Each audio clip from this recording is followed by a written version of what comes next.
Bigyan natin ngayon ng reaksyon itong pahayag ni Mr. Richard Hidarian tungkol sa cabinet reshuffle ng Marcos Jr. administration. Yung mass resignation. Tapos, halos wala namang nagbago.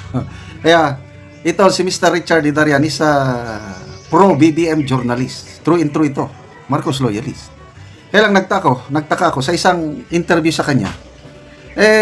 Lumalabas, binabatikos niya, hindi siya maligaya sa cabinet revamp o mass resignation.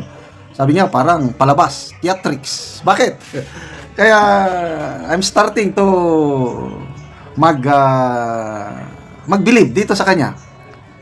Una niyang sinabi, big mistake yung pag-aresto kay PRRD, yung ICC arrest, pagdala sa Netherlands. It's a big mistake. Sabi niya, wow, sabi ko. Tumatama na siya. Tapos, pagdating na ngayon dito sa cabinet revamp, theatric, sabi niya. Bakit? Okay, pakinggan natin siya. Ito, interview ng mainstream media sa kanya. Revamp, reboot, whatever you want to call it, it could come off as performative or theatrics. Theatrics.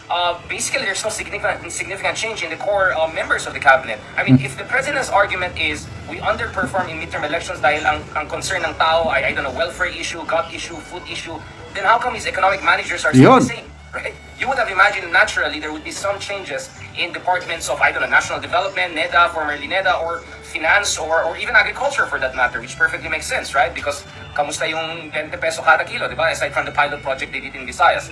So my sense is if he's going to keep his core economic managers, and the ones that he's going to change are like Department of Foreign Affairs, I'm not sure how that is exactly responding to the problem that he supposedly identified for the underperformance of his administration. I kind of disagree with his reading of the situation. I think his reading of the situation is that he had a weak campaign strategy. I think his team didn't do enough to defend the administration or themselves, and I think he didn't do enough to defend himself from the criticism from both sides. But if his reading is, ang tao ay ayaw na sa amin or bumaba yung trust rating sa amin dahil hindi kami nagpa-perform dun sa fundamental welfare issue, and then hindi mo papalitan yung core economic managers mo, then I don't see the connect. I mean, I can see why the new DFA secretary is Testazo, because she has an Asia hand, and she's a perfect person to deal with ASEAN chairmanship of the Philippines next year, to deal with probably Xi Jinping coming to the Philippines next year. Yes, I get that, but I don't know how that makes sense in the context of the problem that President has supposedly identified. So let's see if in the coming days there will be a significant change in the relevant departments as far as welfare issues and other key issues for the Filipino people is concerned.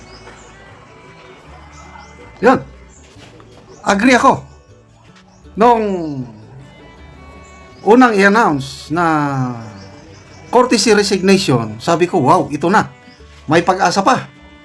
Kasi, yung remaining 3 years ng Marcos administration, kung gustuhin lang niya na mag-perform, yung talagang gusto niyang isave yung pangalan nila, Marcos.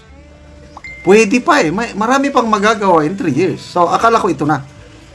Cabinet revamp, no nonsense performance, wala nang kaibig-kaibigan, tanggalin niya yung mga ano yan.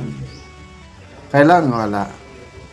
I agree with Richard Hidarian na halos walang pagbabago. Department of Agriculture, I have nothing against Secretary Laurel. Kailang to me, ano bang qualification niya maging DA Secretary? Fishing magnet yan eh. Anong alam niya sa food production na lalo na sa bigas, ano? Wala. As is lang yapon. Nandyan pa rin. Kasi best friend eh. Classmate ata. Finance Secretary, siya pa rin. Bakit tayo nagkakagulo-gulo sa PhilHealth? Dahil sa recommendation ng Finance Secretary na kunin ng mga pera ng mga GOCCs. Ano pa? Yung taxes. Daming nagre-reklamo. Yung 12% VAT sa manood ka ng Netflix, ano ka sa online, tumataas ang buwis, utang ng utang. Wala rin eh, department yan. Halos intact ang economic managers, yung DepDep. Ngayon ko lang nalaman na napalitan na pala yung NEDA, naging DepDep. Kung hindi ko napanood yung speech ng Pangulo, na ano ba yun, DepDep? Bahala na ang DepDep. Sa tulay, kalsada, health center, kuryente, at iba pa. Yung pala, Department of Economy, Planning, and Development, DepDep. Wala rin, as is. So, anong nangyari? Wala.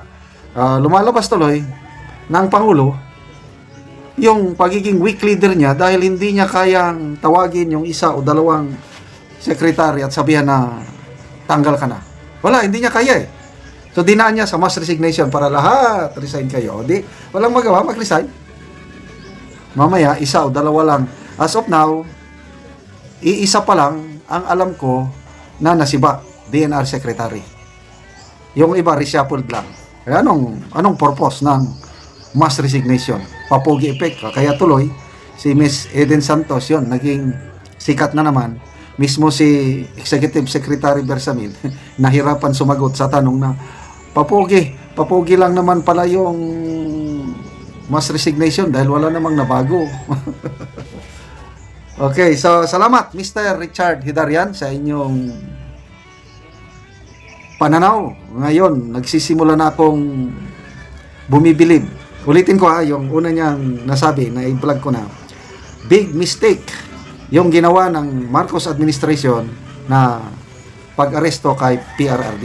Ang rason kung bakit sa latest Pulse Asia Survey, pinakamataas na trust rating si PRRD is dahil na-consolidate, na-galvanize yung Duterte base. Nagmula noong inaresto nila si PRRD at dinala sa Netherlands, yun na lalong lumakas ang influence ng Duterte sa ating bansa. Okay, salamat mga kaibigan sa inyong pagsubaybay sa ating channel. Nakakatulong kayo na malaki sa tribong Talandig ng Bukidnon dahil ang income natin sa channel na ito is pantulong sa tribo. Sa ngayon, namimigay tayo ng livelihood assistance sa kanila, nagpapatanim ng saging lakatan. Kung may itinanim, may aanihin. Panoorin nyo ang video na ito. Anak ko saging ni Manoy, og nag-abono siya. Unsa man naman yung abono? Kuan. Dopos, Nupos og kuan. complete, Complete. ammonium, Ammonium. May akong di kuan diri. abono. Abono. Para dali ra mangunod. Pila gani ni Manoy kapuno nimong saging? 210 ni. 210. 210. Kini So- akong kuan diri. So maayo gid Manoy, maayo gid Manoy ang tubos imong saging lakatan. So 210 tanan. Gawas nga hinlo, maayo sad ang tubo sa saging ni Manoy. Og sige siya ani og kaabono. Pwede nandan aga. Siya. Mm. Di mo nang baba. Mm.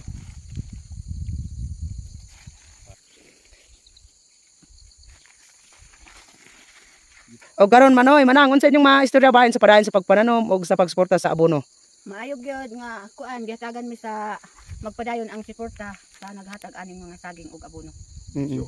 Aron mo lambo pag-ayo ang among tanom Mm. sama aning saging. Lagi. Karon dali ra ta maka-harvest. Mm. Hawas ta og kalisod kita mga pus. Labi na og naa ako'y mga estudyante na magpasalamat ko kung mangundod na kining among saging na anak ko ika-suporta sa akong mga eskwela. Oo. Kung di mi way among suporta nga saging kining akong bana di na mabanta pagtrabaho kay Ginoo. Oo, salamat kay manang.